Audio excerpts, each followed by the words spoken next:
बाबा जी और हुजूर जी की प्यारी संगत जी, राधा स्वामी जी, स्वागत है आपका हमारे चैनल सतगुरु का ज्ञान में।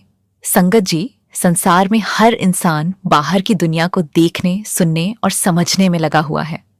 हमारी आंखें बाहर के दृश्य देखती हैं, कान बाहरी आवाजों को सुनते हैं और मन हर समय संसार के सुख दुख, इच्छाओं और चिंताओं में उलझा रहता है। लेकिन संत महात्मा बार बार हमें एक गहरी सच्चाई समझाते हैं कि जिस शांति, आनंद, प्रेम और सत्य को हम इस बाहरी दुनिया में खोजते फिरते हैं, उसका वास्तविक स्रोत हमारे अपने भीतर ही मौजूद है।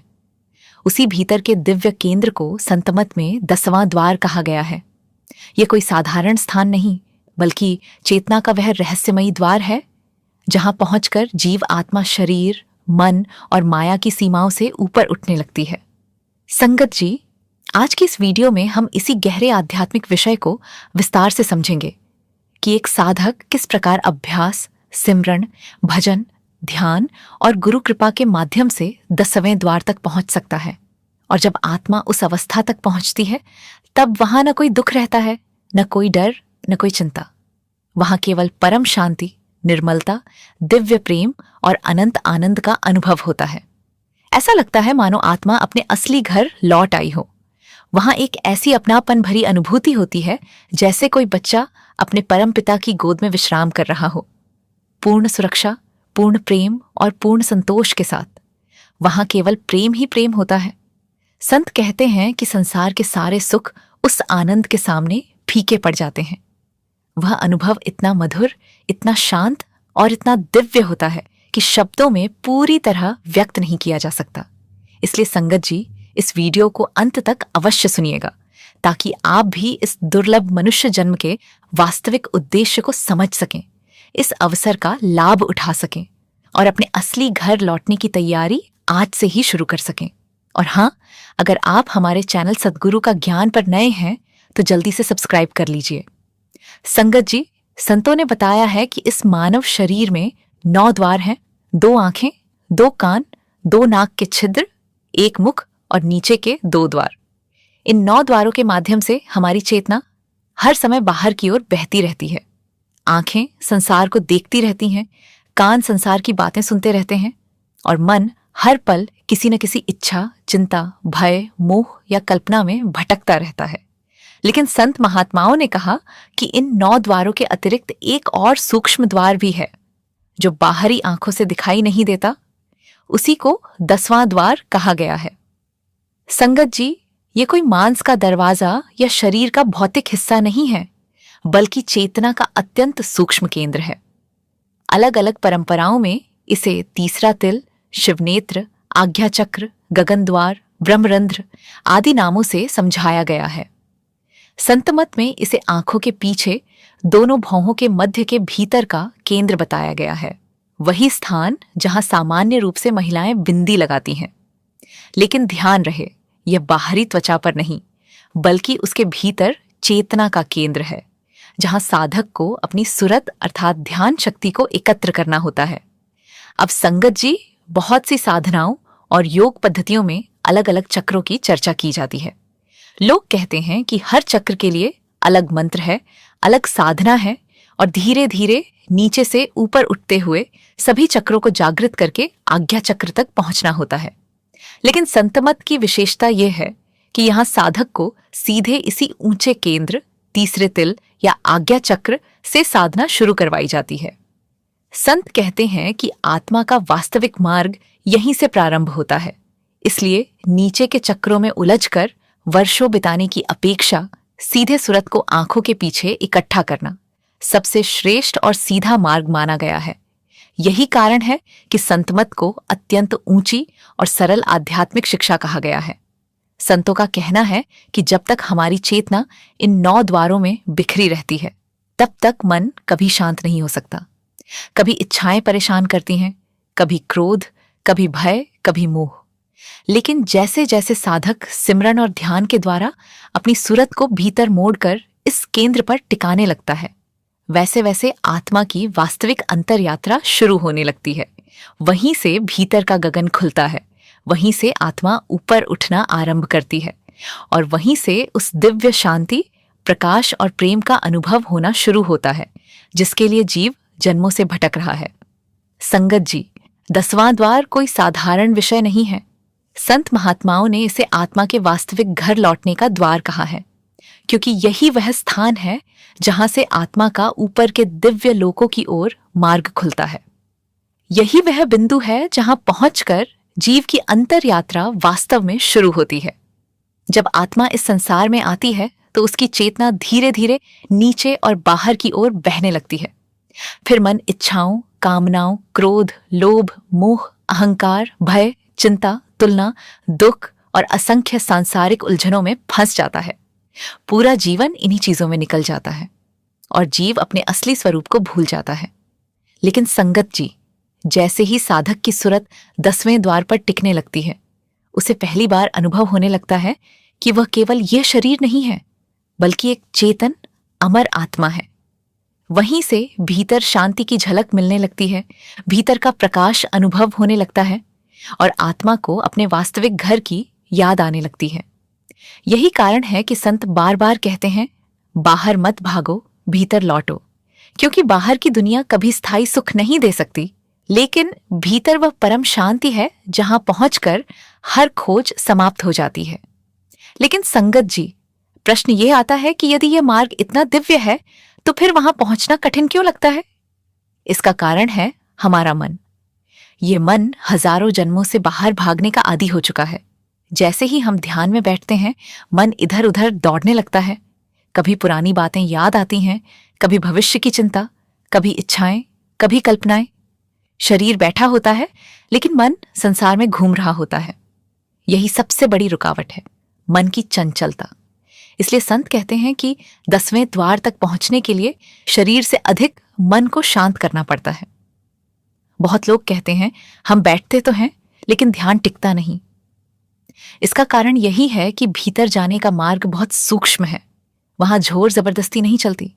वहां प्रेम चाहिए, धैर्य चाहिए, नियमित अभ्यास चाहिए और सबसे बढ़कर सद्गुरु की कृपा चाहिए। संतमत में 10वें द्वार तक पहुंचने की पहली और सबसे महत्वपूर्ण सीढ़ी है नाम सिमरन। संत कहते हैं कि बिना नाम के भीतर का द्वार नहीं खुलता।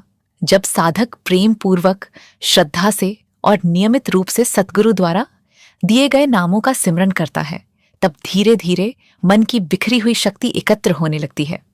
संगत जी, सद्गुरु द्वारा दिए गए नाम केवल शब्द नहीं होते, उनमें अपार आध्यात्मिक शक्ति छिपी होती है।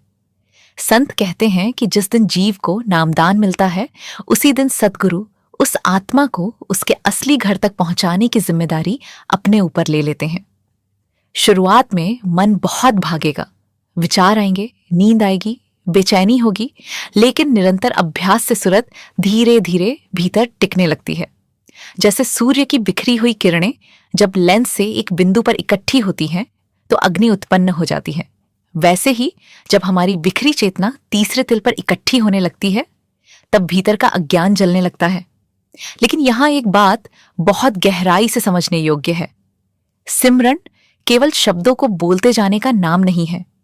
उसमें भाव होना चाहिए, सद्गुरु के प्रति प्रेम होना चाहिए, भीतर से पुकार होनी चाहिए, विश्वास होना चाहिए। जब सिमरन हृदय से होता है, तभी उसका प्रभाव भीतर उतरता है। इसके बाद आती है ध्यान की अवस्था।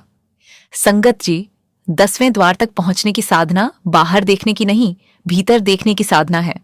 संत कहते हैं कि ध्यान को आंखों के पीछे टिकाओ। इसका अर्थ केवल माथे को देखना नहीं, बल्कि चेतना को धीरे धीरे बाहर से हटाकर भीतर केंद्रित करना है। जब साधक बार बार अपने ध्यान को उसी केंद्र पर लाता है, तब एक दिन भीतर स्थिरता आने लगती है। ध्यान करते समय सद्गुरु के स्वरूप का ध्यान करना अत्यंत सहायक माना गया है, क्योंकि मन को अंधकार में देखने की आदत नहीं होती, वह जल्दी बाहर भाग जाता है। इसलिए संत कहते हैं कि सद्गुरु की आंखों, उनके ललाट, उनके दिव्य स्वरूप को याद करो और अपनी त्रिकुटी पर उनका ध्यान लगाने का प्रयास करो। मन बार बार भागेगा, लेकिन हर बार उसे प्रेम से वापस लाना है। यही अभ्यास धीरे धीरे सुरत को भीतर स्थिर करता है। फिर आती है भजन की अवस्था, अर्थात भीतर बज रही अनहद शब्द धुन को सुनना। जब मन कुछ शांत होने लगता है और सुरत ऊपर टिकने लगती है, तब भीतर सूक्ष्म ध्वनियां सुनाई देने लगती हैं, कभी घंटी जैसी, कभी बांसुरी जैसी, कभी शंख, वीणा या झंकार जैसी। संत कहते हैं कि यही शब्द आत्मा को ऊपर ले जाने वाली शक्ति है। यही शब्द परमात्मा की पहचान है। इसी धुन में हमारे कर्मों को समाप्त करने की शक्ति छिपी हुई है। ये धुन इस सृष्टि की रचना से पहले भी थी और सृष्टि के समाप्त होने के बाद भी रहेगी। ये अनंत है, शुद्ध चेतना है। इसी शब्द धुन के माध्यम से साधक को भीतर प्रकाश का अनुभव होता है। सतगुरु का नूरी स्वरूप साधक के साथ रहने लगता है और आगे के आध्यात्मिक मंडलों में भी वही मार्गदर्शन करते हैं। संतों ने बताया है कि भीतर पूरा ब्रह्मांड है, दिव्य लोक हैं, प्रकाश के क्षेत्र हैं, देवताओं के दर्शन होते हैं, अनेक सूक्ष्म अवस्थाएं आती हैं, रास्ते में अनेक रुकावटें भी आती हैं, लेकिन सतगुरु अपने प्रेमी शिष्य का हाथ कभी नहीं छोड़ते। साधक को केवल 10वें द्वार तक पहुंचने का प्रयास करना होता है। जैसे ही भीतर का पर्दा खुलता है, सतगुरु स्वयं आत्मा का हाथ पकड़ लेते हैं और आगे की यात्रा में मार्गदर्शन करते हैं। वास्तव में पूरी यात्रा ही उनकी कृपा, दया और मेहर से पूरी होती है। हम केवल प्रयास कर सकते हैं, लेकिन वास्तविक कार्य तो उनकी शक्ति ही करती है। संगत जी, केवल आंखें बंद कर लेने से 10वां द्वार नहीं खुलता। जीवन की शुद्धता भी उतनी ही आवश्यक है।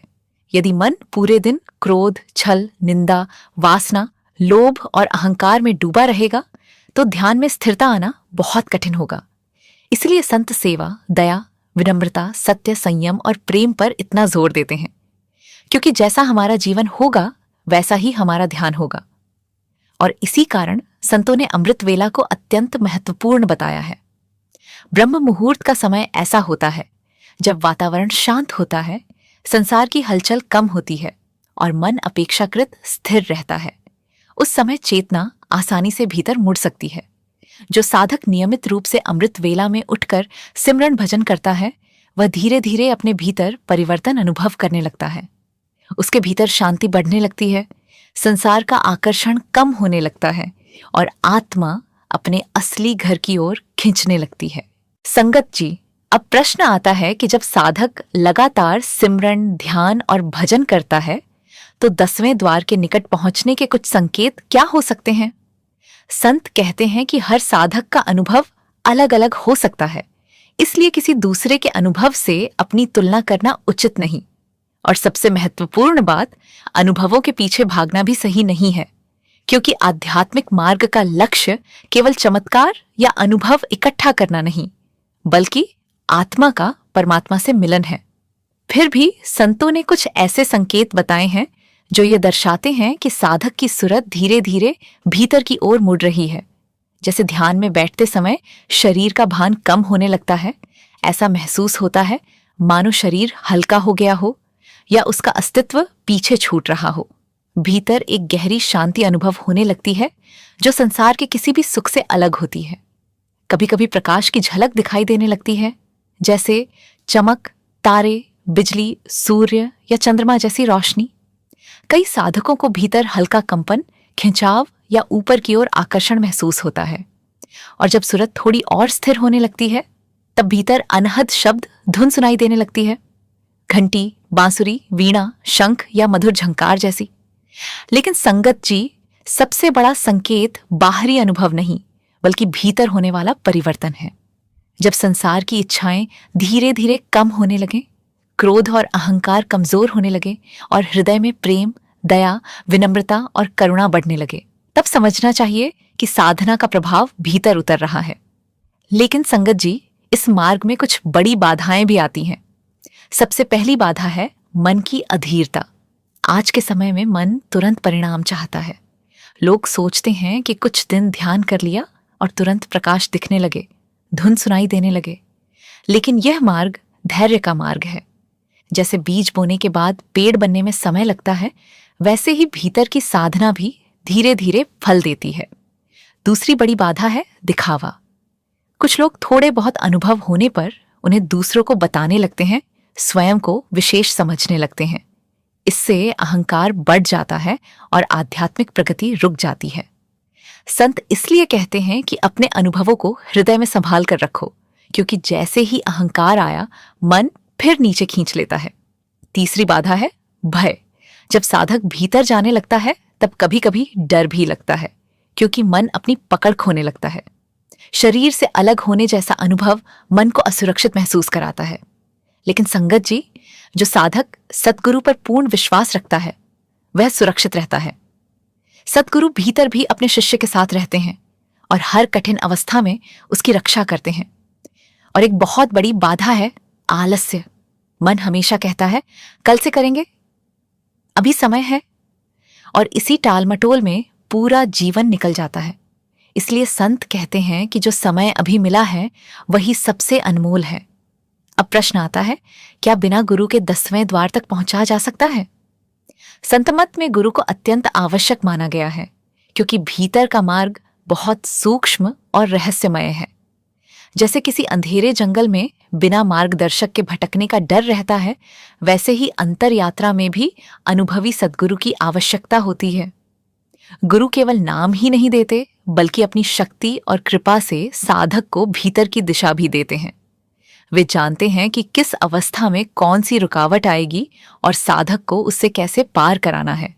इसलिए संत कहते हैं कि गुरु केवल शिक्षक नहीं, बल्कि आत्मा को उसके असली घर तक पहुंचाने वाले नाविक हैं। उनकी कृपा और मार्गदर्शन के बिना भीतर की यात्रा बहुत कठिन हो जाती है। संगत जी, कई लोग पूछते हैं, क्या 10वां द्वार केवल कल्पना है? संतों का उत्तर है कि यह कल्पना नहीं, बल्कि अनुभव का विषय है। इसे केवल तर्क, किताबों या बहस से पूरी तरह नहीं समझा जा सकता। जैसे मिठास का स्वाद केवल चीनी खाकर ही समझ आता है, वैसे ही भीतर की अवस्था केवल साधना करके ही अनुभव होती है। इसलिए संत कहते हैं, कम बोलो, अधिक अभ्यास करो, क्योंकि जब तक साधक स्वयं भीतर नहीं उतरता तब तक यह सब बातें केवल शब्द ही लगती हैं। लेकिन जैसे जैसे साधना गहरी होती है, वैसे वैसे भीतर की सच्चाई स्वयं प्रकट होने लगती है। और संगत जी, यदि कोई सच में 10वें द्वार की ओर बढ़ना चाहता है, तो उसे अपने जीवन में कुछ बातों को नियमित रूप से अपनाना होगा। प्रतिदिन निश्चित समय पर सिमरन करना बहुत आवश्यक है, क्योंकि नियमितता से ही मन धीरे धीरे स्थिर होता है। अमृत वेला में उठने का प्रयास करना चाहिए, क्योंकि वह समय भीतर जाने के लिए अत्यंत उपयुक्त माना गया है। भोजन और जीवन में संयम रखना चाहिए, क्योंकि जैसा भोजन और संग होगा वैसा ही मन बनेगा। निंदा, क्रोध, अहंकार और छल से बचना चाहिए, क्योंकि ये मन को भारी और अशांत बना देते हैं। सत्संग सुनना और उस पर मनन करना चाहिए, ताकि मन को सही दिशा मिलती रहे। सेवा, दया और विनम्रता का भाव रखना चाहिए, क्योंकि यही गुण आत्मा को ऊपर उठाते हैं। ध्यान में धैर्य रखना बहुत आवश्यक है। जल्दी परिणाम की अपेक्षा नहीं करनी चाहिए। अनुभवों के पीछे नहीं भागना चाहिए, बल्कि प्रेम पूर्वक अभ्यास करते रहना चाहिए। और सबसे महत्वपूर्ण, सतगुरु पर विश्वास रखना चाहिए, क्योंकि अंततः वही कृपा शक्ति आत्मा को मंजिल तक पहुंचाती है। अंत में संगत जी, याद रखिए कि 10वां द्वार कोई दूर की चीज नहीं है, वह हमारे भीतर ही है। लेकिन हमारी पूरी चेतना संसार में इतनी बिखर चुकी है कि हम अपने ही भीतर के उस दिव्य द्वार को भूल गए हैं। संत हमें बाहर से हटाकर भीतर लौटना सिखाते हैं। जब साधक प्रेम, धैर्य, विश्वास और नियमित सिमरन भजन के साथ साधना करता है, तब धीरे धीरे भीतर का मार्ग खुलने लगता है। संसार का शोर कम होने लगता है, मन की बेचैनी घटने लगती है और आत्मा अपने असली घर की ओर बढ़ने लगती है। ये यात्रा शब्दों से पूरी नहीं होती, बल्कि अभ्यास और गुरु कृपा से पूरी होती है। इसीलिए संत बार बार कहते हैं, भीतर जाओ, वहीं शांति है, वहीं प्रकाश है, वहीं मालिक का सच्चा अनुभव है। और संगत जी, यदि आपको यह वीडियो उपयोगी लगी हो तो कृपया इसे अन्य साधकों और संगत के साथ अवश्य साझा करें, ताकि और भी लोग इस आध्यात्मिक मार्ग की सच्चाई को समझ सकें। साथ ही ऐसे ही गहरे आध्यात्मिक सत्संग, भजन सिमरन की विधि और संतमत से जुड़े रहस्यों को सुनने के लिए हमारे चैनल सद्गुरु का ज्ञान को जरूर सब्सक्राइब करें। बाबा जी, आप सभी पर अपनी कृपा बनाए रखें और हम सबको भीतर की उस दिव्य धुन तक पहुंचने की शक्ति दें। मिलते हैं अगली वीडियो में एक नए आध्यात्मिक रहस्य के साथ। राधा स्वामी जी।